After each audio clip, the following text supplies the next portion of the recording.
5 நிமிஷத்துல நெஞ்சு சளி கரைஞ்சு வெளியேற இந்த செய்முறையை பயன்படுத்துங்க.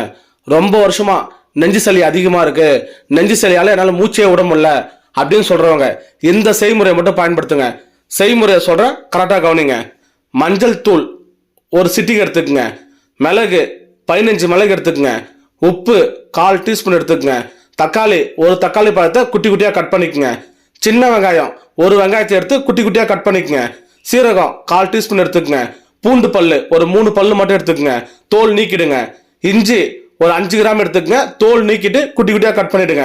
தூதுவளை கீரை 15 கீரை எடுத்து மேல இருக்க முள்ளு அடியில் இருக்க முள்ளை நீக்கிட்டு குட்டி குட்டியா கட் பண்ணிடுங்க. கட் பண்ணிட்டு ஒரு பாத்திரத்தை வச்சு 1/2 லிட்டர் தண்ணி ஊத்துங்க. இதை எல்லாத்தையும் ஒன்னா போட்டு நல்லா கொதிக்க வைங்க. 1/2 லிட்டர் தண்ணி 200 ml ஆகணும், அது வரைக்கும் நல்லா கொதிக்க வைங்க. கொதிக்க வச்சு அதை வடிகட்டி இறக்கிடுங்க. காலையில நைட்டு சாப்பிட்றதுக்கு 1/2 மணி நேரம் முன்னாடி குடிங்க. நெஞ்சு சளி கரைஞ்சு வெளியே